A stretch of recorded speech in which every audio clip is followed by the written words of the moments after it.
Hello दोस्तों, SS मंत्रा YouTube channel में आप सभी का स्वागत है। आज हम जूनियर सुपर टेट 2026 के संपूर्ण ब्लूप्रिंट पर एक बहुत ही विस्तृत चर्चा करने जा रहे हैं। जी, और इस पूरी चर्चा का जो आधार है वो है 2021 की भर्ती अधिसूचना। हम वैकेंसी कब तक आ सकती है, सिलेबस क्या है, योग्यता क्या चाहिए और हाँ, सबसे जरूरी वो गुणांक का पूरा गणित क्या है, इन सभी पहलुओं पर कदम दर कदम बात करेंगे। हमारा लक्ष्य है कक्षा 6 से 8, मतलब जूनियर एडेड और गवर्नमेंट की भर्ती।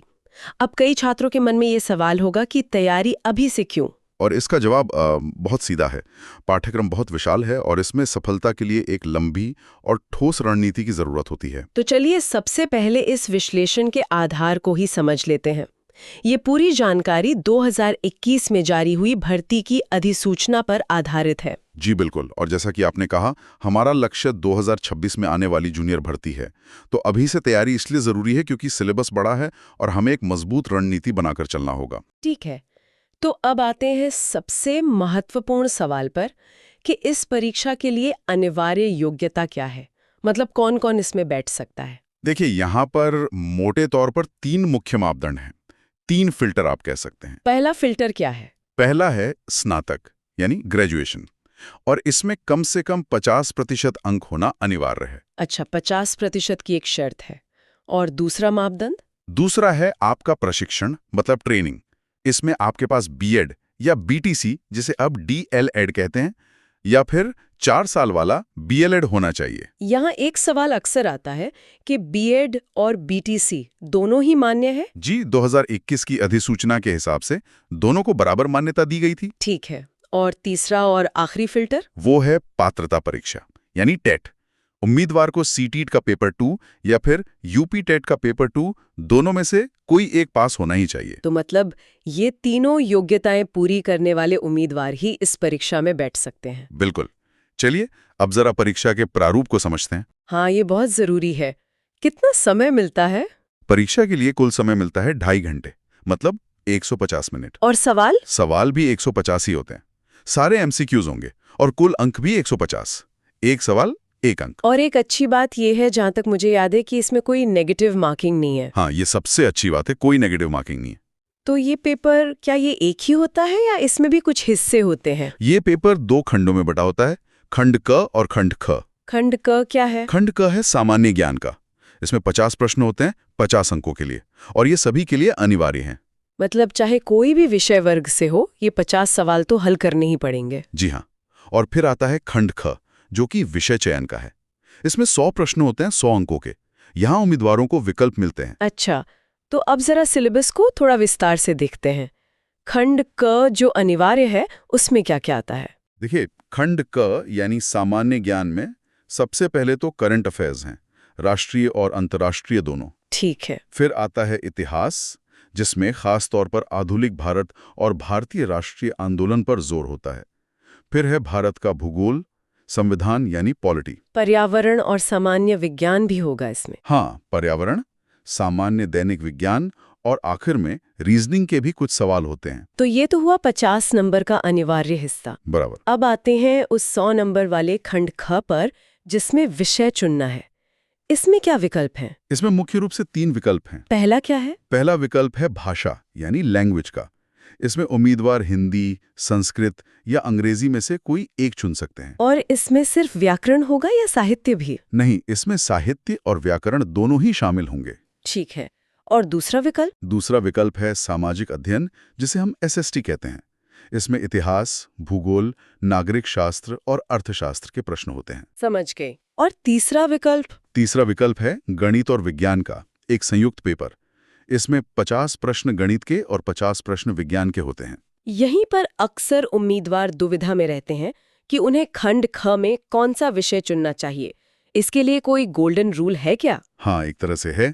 गोल्डन रूल यही है कि अपने स्नातक मतलब ग्रेजुएशन के विषय के आधार पर ही चयन करें। वो सबसे सुरक्षित और सही रास्ता है। जैसे कि? कोई उदाहरण दे सकते हैं? बिल्कुल। जैसे जिन उम्मीदवारों ने बीएससी या बीटेक किया है, जाहिर है उन्हें मैथ्स और साइंस ही चुनना चाहिए। और जिन्होंने बीए किया है, मान लीजिए इतिहास, राजनीति शास्त्र या भूगोल जैसे विषयों से, उनके लिए एसएसटी का विकल्प सबसे बेहतर रहेगा, क्योंकि उन्होंने वो विषय 3 साल पढ़े हैं उनकी पकड़ अच्छी होगी। और भाषा के लिए? इसी तरह बीएचई में हिंदी, अंग्रेजी या संस्कृत पढ़ने वाले उम्मीदवारों को लैंग्वेज का विषय चुनना चाहिए। सीधी सी सलाह है कि अपनी मजबूती, अपनी स्ट्रेंथ के अनुसार ही विषय चुनें। सही बात है। अब आते हैं पासिंग मार्क्स पर। परीक्षा पास करने के लिए कम से कम कितने अंक चाहिए? देखिए, जनरल वर्ग के लिए पासिंग मार्क्स हैं 65%, यानी 150 में से 97 अंक। और आरक्षित वर्गों के लिए? ओबीसी, एससी, एसटी वर्ग के लिए ये 60% है, मतलब 150 में से 90 अंक। लेकिन यहाँ एक बहुत बहुत महत्वपूर्ण बात है, ये सिर्फ पासिंग मार्क्स हैं, इससे नौकरी नहीं मिलती। बिल्कुल सही कहा आपने। ये सिर्फ आपको दौड़ में बनाए रखने के लिए हैं। अंतिम चयन तो मेरिट और गुणांक के आधार पर ही होगा। तो अब जरा इस गुणांक के गणित को समझते हैं। ये फाइनल मेरिट बनती कैसे है? ये समझना सबसे जरूरी है। देखिए, इसमें 40% वेटेज आपके एकेडमिक्स का होता है और 60% वेटेज होता है सुपर टेट की लिखित परीक्षा का। एकेडमिक के 40% में क्या क्या शामिल है? इसमें 4 चीजें हैं। हाई स्कूल का 10%, इंटरमीडिएट का 10%, ग्रेजुएशन का 10% और आपकी ट्रेनिंग मतलब बीएड या बीटीसी का 10%। अच्छा, मतलब हर स्तर के प्रतिशत का 10%। जी। और फिर जो सुपर टेट की परीक्षा है, उसमें आप जितने प्रतिशत अंक लाते हैं उसका 60% निकाला जाता है। इसको एक उदाहरण से समझते हैं। मान लीजिए किसी को सुपर टेट में 70% अंक मिले, तो उसका परीक्षा का गुणांक होगा 70 का 60%, यानी 42 अंक। तो फाइनल मेरिट कैसे बनेगी? फाइनल मेरिट बनेगी एकेडमिक गुणांक और परीक्षा गुणांक को जोड़कर। मान लीजिए किसी का एकेडमिक गुणांक 28 बन रहा है और परीक्षा का 42, तो उसकी फाइनल मेरिट हुई 28 + 42 यानी 70। समझ गई। मतलब अकादमिक रिकॉर्ड भी बहुत ज्यादा मायने रखता है। बहुत ज्यादा। अब आते हैं उस सबसे बड़े सवाल पर जो हर किसी के मन में है, वैकेंसी कब तक? हाँ, ये बहुत बड़ा सवाल है। क्या संभावना लग रही है? देखिए, शिक्षा सेवा चयन आयोग अब पूरी तरह से सक्रिय हो चुका है, तो इसकी एक प्रबल संभावना है कि 2026 के अंत तक, मतलब लेट 2026 में वैकेंसी देखने को मिल सकती है। और एक वास्तविकता ये भी है कि जूनियर में पद हमेशा प्राइमरी की तुलना में कम होते हैं। जी बिल्कुल, पद कम होते हैं, इसलिए हमारी सलाह हमेशा यही रहती है कि उम्मीदवार प्राइमरी और जूनियर दोनों के लिए तैयार रहें। तो अंत में सफलता के लिए कुछ प्रमुख मंत्र क्या हो सकते हैं? सबसे पहला तो यही है कि अपने विषय पर पकड़ बनाएं। जो आपका 100 अंकों का मुख्य विषय है, उसे सबसे मजबूत बनाएं। दूसरा, निरंतरता, मतलब कंसिस्टेंसी। नोटिफिकेशन का इंतजार ना करें, तैयारी आज से अभी से शुरू करें। बिल्कुल। तीसरा, जीएस को ना छोड़ें। वो जो 50 नंबर का अनिवार्य पेपर है, वो आपकी रैंक तय करेगा और इसकी तैयारी आपको एलटी ग्रेड और जीआईसी जैसी दूसरी परीक्षाओं में भी काम आएगी। और चौथा, अपने नोट्स खुद बनाएं। और हाँ, पीडीएफ नोट्स और बाकी अपडेट्स के लिए हमारे एसएस मंत्रा के टेलीग्राम चैनल से जरूर जुड़ें।